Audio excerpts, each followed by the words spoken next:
সুপ্রিয় শিক্ষার্থীবৃন্দ, আমি বীরেন্দ্রনাথ রায় অমৃতলাল দে মহাবিদ্যালয়ের পক্ষ থেকে তোমাদের আন্তরিক অভিনন্দন জানাচ্ছি। আজকের আমি তোমাদের সামনে উপস্থিত হয়েছি উচ্চ মাধ্যমিক আইসিটি বিষয়ে আমাদের ডাটাবেস চ্যাপ্টারের এসকিউএল নিয়ে একটি প্রশ্ন তোমাদের পড়াতে চাই। তো আমরা আজকে যে জিনিসটা আমি তোমাদের সাথে আলাপ করব সেটি হলো এসকিউএল দিয়ে কি কি সুবিধা আমরা পেতে পারি। তো প্রশ্ন হলো এখানে প্রশ্ন হচ্ছে আমাদের এসকিউএল এর সুবিধা। এসকিউএল এর সুবিধাসমূহ। তো এখন দেখো এসকিউএল দিয়ে আমরা মূলত কি কি সুবিধা পাই। আগের ক্লাসেও আমি একটু আলাপ করেছিলাম, সেটি হলো 1 নম্বরে আমরা যে সুবিধাগুলো পাই সেগুলো হচ্ছে, প্রথম হলো ডিকিউএল ডাটা কোয়েরি ল্যাঙ্গুয়েজ, অর্থাৎ ডাটাকে আমাদের কোয়েরি করার জন্য যে ভাষাটা আমরা ব্যবহার করব। তো এখন দেখো এখানে হচ্ছে ডাটা কোয়েরি ল্যাঙ্গুয়েজ অ্যাব্রিভিয়েশন গুলো পড়তে হবে। 2 নম্বর হলো আমাদের ডিডিএল ডাটা ডেফিনেশন ল্যাঙ্গুয়েজ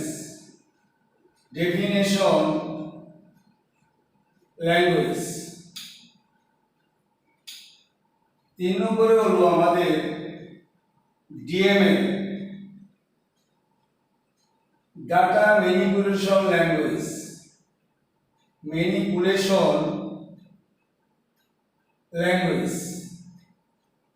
4 নম্বরে হলো ডিসিএল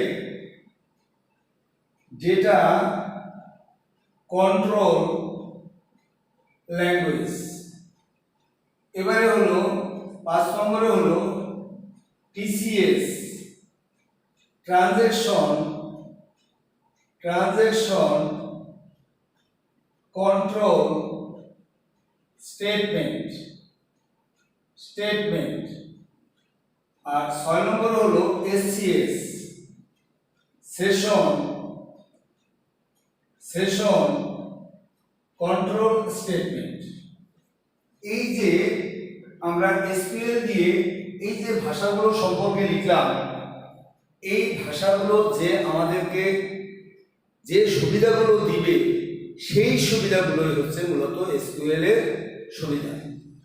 তো প্রথমে আমরা ডিকিউএল নিয়ে আমাদের আলাপ করার দরকার নেই, কারণ কোয়েরি করার জন্য আমরা এর আগের ক্লাসগুলোতে আমরা এসকিউএল এর বিভিন্ন অপশনগুলো আমরা পড়িয়েছি। তো আমরা আজকে শুরু করব ডিডিএল ডিএমএল, এই দুটোই হচ্ছে মেইন। এগুলোর ব্যবহার নেই বললেই চলে। তো এই যে ডিসিএল, এগুলোর ডিসিএল টিসিএস এসসিএস এগুলোর ব্যবহার নেই বললেই চলে। এই জন্য মূল হচ্ছে আমাদের ডিডিএল এবং ডিএমএল। এগুলো দিয়ে আমাদের পরীক্ষায় বিভিন্ন সময় আসছে পরীক্ষায়, এবং তোমাদেরও সামনে আসতে পারে। সে কারণে এটি সম্পর্কে এখন তোমাদের এগুলো নিয়ে এখন আলাপ করব। দেখো এখন ডিডিএল নিয়ে আমরা আলাপ করব। তো ডিডিএল এ আমাদের যা দেয়,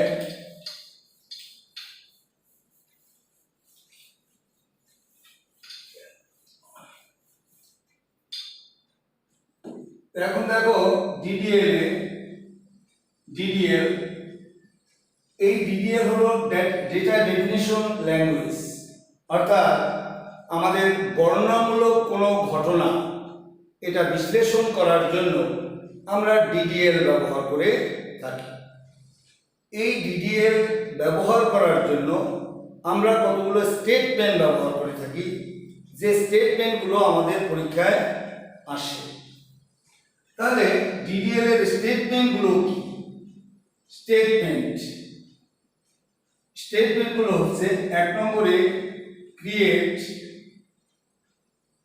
2 নম্বরে অল্টার,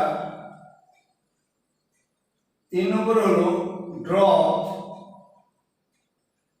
4 নম্বরে ট্রানকেট, 5 নম্বরে হচ্ছে রিনেম। তো আমরা এখন দেখো এই ক্রিয়েট, অল্টার, ড্রপ এইগুলোর এই স্টেটমেন্টগুলোর মধ্যে আবার এই তিনটা হলো অধিক গ্রহণযোগ্য এবং এগুলোর সম্পর্কে আমরা এখন আলাপ করব। দেখো তাইলে আমরা কিভাবে এটা দেখাবো। আগে ট্রানকেটের এই ক্রিয়েটের কাজ দেখাবো। ক্রিয়েট দিয়ে পরীক্ষায় যেভাবে আমাদের আসতে পারে, ক্রিয়েট দিয়ে যেভাবে পরীক্ষায় আসতে পারে সেটি হচ্ছে যে আমাদের অনেক সময় উদ্দীপকের মধ্যে থাকে, মনে করো উদ্দীপকে তোমার দেয়া আছে কতগুলো মানে ফিল্ডের নাম দেওয়া আছে, যে উদ্দীপকে বলছে যে মনে করো একজন স্টুডেন্টের রোল, নেম, জিপিএ, বোর্ড, এই ফিল্ডগুলো আমাদের উদ্দীপকের মধ্যে দেয়া আছে। তোমাকে বলেছে যে এই ফিল্ডগুলো দিয়ে তুমি এসকিউএল এর মাধ্যমে একটি ডেটাবেস তৈরি করো। তাহলে প্রশ্ন হলো উদ্দীপকের ফিল্ডগুলো দিয়ে, এগুলো উদ্দীপকে মনে করো আছে, উদ্দীপকে এগুলো আছে, উদ্দীপকের ফিল্ডগুলো দিয়ে, ফিল্ডগুলোর মাধ্যমে এসকিউএল ব্যবহার করে ডেটাবেস তৈরি করে। তাহলে কি হচ্ছে যে আমাদের এখানে দেখো এসকিউএল একটি কমন নাম, ডিডিএল, ডিএমএল সবকিছুর মধ্যেই এগুলো আমাদের আছে। এসকিউএল দিয়ে বুঝতে হবে যে এখন যেহেতু এসকিউএল দিয়ে আমাদের ডেটাবেস তৈরি করতে বলেছে, তাহলে আমাদের ডেটাবেস তৈরি করতে হলে অবশ্যই ক্রিয়েট ব্যবহার করতে হবে। তো কিভাবে আমরা ক্রিয়েট ব্যবহার করব? প্রথমে আমরা বলবো যে MySQL আমরা ওপেন করি। এই MySQL আমরা ওপেন করার পর আমরা এখন এই MySQL এর মধ্যে এই যে এখন যে আমাদের SQL কমান্ড, এই কমান্ডগুলো এখন ব্যবহার করব। কিভাবে দেখো, প্রথমে মনে করো তুমি একটি ডেটাবেসের নাম তুমি সিলেক্ট করো, তোমার ডেটাবেসটার কি নাম হবে। মনে করো তুমি একটি পাপ্পা নামের একটি ডেটাবেস তৈরি করতে চাও, এই তোমার মন চেয়েছে। তো তাহলে তুমি লিখবা ক্রিয়েট টেবিল পাপ্পা, ক্রিয়েট টেবিল পাপ্পা লিখে এবার এরকম একটি ব্র্যাকেট দেব। এই ব্র্যাকেট দেওয়ার উদ্দেশ্য হলো পাপ্পা টেবিলের মধ্যে আমি সব কিছুকে এখন এখানে ঢুকিয়ে দেব। কিভাবে দেখো, তুমি মনে করো রোল চেয়েছে, এই রোল লিখলাম। এখন রোলের ডেটা টাইপ আমি তোমাদের পড়িয়েছি, রোলের ডেটা টাইপ হচ্ছে রোল মানুষ লেখে কি দিয়ে, সংখ্যা দিয়ে। এই জন্য আমরা তার ডেটা টাইপ দেব নাম্বার। এই দিয়ে নাম্বার দিয়ে এখন এই রোলটা তুমি কয় ডিজিটে লিখতে চাও এটা তোমাকে মনে মনে ভাবতে হবে। কেউ 6 অক্ষর, 6 সংখ্যা, কেউ 8 সংখ্যা, যার যেটা ভালো লাগে। তো আমরা এখানে মনে করো আন্দাজে দিয়ে দিলাম 6 সংখ্যা। এটি তুমি যেটা দাও কোনো সমস্যা নেই। এবারে রোলের পরে হচ্ছে নেম। এই নামটা তুমি তোমার ডেটার নামের ডেটা টাইপটা কি, নামের ডেটা টাইপটা আমরা লিখে থাকি টেক্সট দিয়ে, যেহেতু অক্ষর দিয়ে লিখি সেহেতু আমরা লিখবো টেক্সট। এই টেক্সটের নাম মনে করো 8 অক্ষর দিয়ে তোমার হবে, আন্দাজে তুমি যেটা দাও কোনো সমস্যা নেই। জিপিএ, এই জিপিএ লিখতে গিয়ে জিপিএ আমরা কি দিয়ে লিখি, জিপিএ লিখেও আমরা নাম্বার দিয়ে নাম্বার লিখলাম। এখন জিপিএ সাধারণত তুমি লেখো মনে করো 4.50 একজনে পাবে। তাহলে তুমি এখানে দেখো এই দশমিক চিহ্নের বাম দিকে আছে 4, দশমিক চিহ্নের ডান দিকে আছে 2 ঘর। তাহলে তুমি এখানে এই 1 ঘরের জন্য একটা 1 লিখবা, এবারে তুমি একটা কমা দেবা, আর এই 2 ঘরের জন্য দেবা তুমি একটা 2। এবার তোমার বোর্ড লিখে, বোর্ড আমরা লিখে কি দিয়ে, আমরা অক্ষর দিয়ে। তো আমরা এই জন্য লিখবো টেক্সট ডেটা টাইপ। এখন বোর্ড কত অক্ষর হতে পারে সর্বোচ্চ, মনে করো তুমি আন্দাজে দিয়ে দিয়েছো 10 অক্ষর। এখন এই যে আমরা লিমিটগুলো দিলাম, এর বেশি তুমি কিন্তু টাইপ করতে পারবে না, এর মধ্যেই তোমাকে থাকতে হবে। তো এই করার পরে এখন এটাকে তুমি একটি নামে তুমি সংরক্ষণ করবে। মনে করো তৃষা ডট তৃষা নামে তুমি এটাকে সেভ করছো। এবার সেভ করার পরে এবারে ওই তৃষার উপরে ডাবল ক্লিক দিলে এই অপশনগুলো একটা টেবিল তোমার সামনে উপস্থাপন করবে। সেই টেবিলের মধ্যে তুমি বিভিন্ন ছাত্রছাত্রীদের ডেটা তুমি এন্ট্রি করতে পারবে। এভাবে আমরা ক্রিয়েটের মাধ্যমে এসকিউএল ব্যবহার করে ক্রিয়েট দিয়ে এভাবে আমরা ডেটা স্ট্রাকচার বা ডেটা বেস আমরা তৈরি করব। গেল এটা। এখন দেখো ক্রিয়েটের পরে হচ্ছে অল্টার, ক্রিয়েটের পরে হচ্ছে আমাদের অল্টার। তো এই অল্টারটা আমরা কিভাবে ব্যবহার করব? দেখো অল্টারটা ব্যবহার করার জন্য অল্টার, এই অল্টারের জন্য অল্টার হচ্ছে পরিবর্তন। অর্থাৎ তোমার যে ডাটাবেজের মধ্যে মনে করো তুমি একটা অতিরিক্ত একটা জিনিস অ্যাড করতে চাও, যোগ করতে চাও। তোমার একটা টেবিল আছে, মনে করো পাপ্পা নামের একটা টেবিল আছে, এই পাপ্পা টেবিলের মধ্যে তুমি একটা ফিল্ড যুক্ত করতে চাও, মনে করো তোমার ফোন নম্বর যুক্ত করবা। এই কাজগুলো করার জন্য আমরা অল্টার ব্যবহার করে থাকি।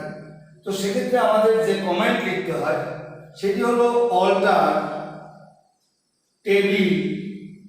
মনে করো তোমার পাপ্পা নামের টেবিল আছে, এই লেখছো তুমি পাপ্পা। সরি, আমার কিন্তু একটা ভুল হয়ে গেছে। এর আগে ওই যে নামটি আমি সর্বশেষে বোর্ড লিখেছিলাম, দেখে নাও। এই যে বোর্ডের এখানে লেখার পরে বোর্ড লেখার পরে এবারে দিয়েছো টেক্সট, টেক্সট লিখে এবারে তুমি দিয়েছো এখানে মনে করো 10 অক্ষর দিয়ে এই যে এই দিকের যে ব্র্যাকেটটা দিয়েছিলে এই ব্র্যাকেটটা এখানে কমপ্লিট করতে হবে। করে এখন একটা সেমিকোলন সর্বশেষে তোমাকে দিতে হবে, দিয়ে তারপরে এটাকে সেভ করো, তারপরে ওই ডেটা এন্ট্রির কাজ করতে হবে। এটুকু কিন্তু আমার বলতে ভুল হয়ে গেছে। তো সবাই এটা ঠিক করে নেবা। এখন দেখো আমরা যেটা পড়াতেছি অল্টার টেবিল পাপ্পা। এই পাপ্পা টেবিল আমি অল্টার করতে চাই, পরিবর্তন করতে চাই। তখন কি পরিবর্তন করব? যে ওই জায়গায় আমি পরিবর্তন বলতে আমি নতুন কিছু আমি এটার সাথে সংযোজন করব। এখানে দিলাম add phone number, phone number, add phone number. এই ফোন নম্বরটা আমরা কি দিয়ে লিখি? এটা নাম্বার দিয়ে লিখি। তাহলে ডেটাটাই হচ্ছে এখানে নাম্বার। এই নাম্বার দিয়ে ফোন নম্বর কত ডিজিট হতে পারে? 10 ডিজিট। এখানে 10 লিখে দিলাম। এবারে সর্বশেষে একটা সেমিকোলন দিলে এভাবে অল্টার দিয়ে এসকিউএল এর মাধ্যমে এইভাবে আমাদের কমান্ড টাইপ করতে হয়। আরেকটা হচ্ছে ড্রপ। ড্রপ জিনিসটা কি দেখো, ড্রপ বলতে আমি একটা এই যে ডেটাবেস টেবিল পাপ্পা নামের তুমি একটা টেবিল মনে করো তৈরি করে রাখছো, এই পাপ্পাকে একদম পার্মানেন্টলি তুমি মুছে দিতে চাও। এই পাপ্পাকে যদি পার্মানেন্ট ভাবে মুছে দিতে চাও তাহলে তোমাকে এসকিউএল কমান্ড হিসেবে ড্রপ ব্যবহার করতে হবে। কিভাবে সেটাকে এসকিউএল কমান্ড আমরা লিখব? ড্রপ টেবিল, টেবিল লিখে লিখবা পাপ্পা।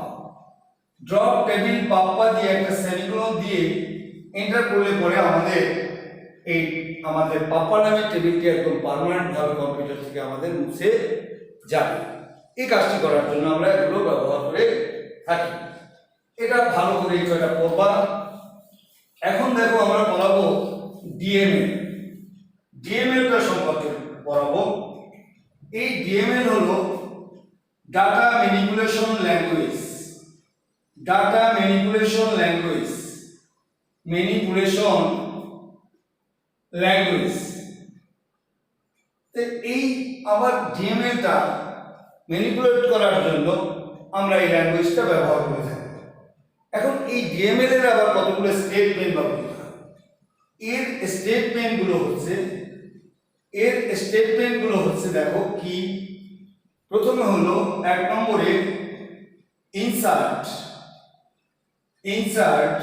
2 নম্বরে ডিলিট, ইনসার্ট ডিলিট, 3 নম্বরে সিলেক্ট, 4 নম্বরে আপডেট, তারপরে দিতে পারো 5 নম্বরে ফাইন্ড, 6 নম্বরে দিতে পারো ক্লোজ, 7 নম্বরে দিতে পারো ইন্ডেক্স, এরকম আরো আছে আমাদের। তো মূলত আমাদের এখানে এই সাইটটাই মেইনলি বেশি ট্রুথফুল।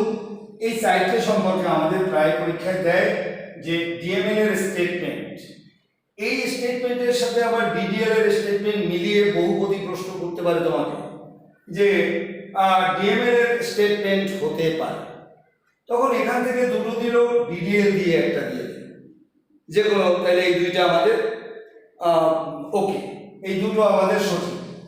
এভাবে আমাদের কিন্তু দিতে পারে, সবাই কিন্তু মেমোরির মধ্যে রাখতে হবে। আমরা এখন ইনসার্ট নিয়ে একটু দেখো কি ইনসার্ট দিয়ে হয়। ইনসার্ট শব্দটার অর্থ তুমি তো এমনিতেই বোঝো, ইনসার্ট অর্থ হলো প্রবেশ বা ঢুকানো। কি ঢুকানো? আমি একটি টেবিল, আমার পাপ্পা নামের একটা টেবিল তৈরি করা আছে, এই টেবিলের মধ্যে আর একটা স্টুডেন্টের রেকর্ড ঢুকানো, এই আমার মন চাচ্ছে। তাহলে আমি কিভাবে এটাকে রাখবো? ইনসার্টের পরে কিন্তু আমাকে ইনটু দিতে হবে। ইনসার্ট ইনটু ছোট হাত দিলেও কোনো সমস্যা নেই। ইনসার্ট ইনটু কি ঢুকাবা? পাপ্পার মধ্যে ঢুকাবো, পাপ্পা। ইনসার্ট ইনটু পাপ্পা লিখছো তুমি পাপ্পা। এখন এখানে একটি রেকর্ড ঢুকাবো, তাহলে রেকর্ড ঢুকালে এখানে লিখতে হবে ভ্যালুস লিখে, মনে করো যে রেকর্ডটা আমি ঢুকাবো ওই স্টুডেন্টের রোল নম্বর মনে করো 201, একটা কমা দেবা, তার নাম মনে করো টনি, একটা সিঙ্গেল ইনভার্টেড কমা দেবা। এবারে কমা দিয়ে টনির মনে করো আর ঢুকাতে চাও জিপি, আর বোর্ড ঢুকাতে চাও বরিশাল, মনে করো বরিশাল, এই বরিশাল। তবে মনে রাখতে হবে আগের টেবিলে যেভাবে আছে, আগের টেবিলে যদি নাম, বোর্ড, রোল এগুলো ঢুকানো থাকে ওইভাবেই কিন্তু তোমাকে করতে হবে। অন্যরকম তুমি ইচ্ছা মতো লিখলে কিন্তু হবে না। আমরা ধরে নিলাম পাপ্পার মধ্যে এই ফিল্ডগুলো আছে, দিয়ে এখন আমরা কমা দিয়ে এখন দিয়ে দিলাম আমরা জিপিএ 4.50, এই এখন করে একটা সেমিকোলন দেবার শেষে এই হয়ে গেল, আমাদের ঢুকে যাবে ওই পাপ্পার টেবিলের মধ্যে আরেকটি রেকর্ড। এবার হচ্ছে ইনসার্ট ডিলিট। এই ডিলিটের ব্যবহারটা কেমন? ডিলিট হলো মুছে ফেলা। তো ড্রপ দিয়ে তুমি পুরো পাপ্পাকে মুছে ফেলতে পারছো, কিন্তু ডিলিট দিয়ে পুরো পাপ্পাকে মুছে ফেলা যাবে না। একটা ফিল্ডকে মোছা যাবে, একটা রেকর্ডকে মুছে ফেলা যাবে, এরকম আমরা বুঝতে পারবো। তাহলে এটা কিভাবে সেভ করে? ডিলিট টেবিল, মনে করো লিখবো পাপ্পা টেবিল থেকে মুছবো পাপ্পা। এখন এখান থেকে আমরা কাকে মুছবো, তো এখানে দেব হেয়ার নেম, কারে মুছবো? একজনের নাম মুছতে হবে, হেয়ার নেম, ওর নাম মনে করো টিনা, এই টিনাকে আমি মুছে দেব। এই টিনাকে মুছে দিয়ে এখানে কোলন দিলে, সেমিকোলন দিলেই আমাদের টিনা নামের একটি ফিল্ড বা টিনা নামের একটি রেকর্ড আমাদের মুছে যাবে। এটা হলো ইনসার্ট ডিলিট। এবারে হলো সিলেক্ট আপডেট। এখন আমরা এই সিলেক্টটা, একটা জিনিস লক্ষ্য করো, সিলেক্ট নিয়ে আমরা এর আগে কিন্তু পড়িয়েছি।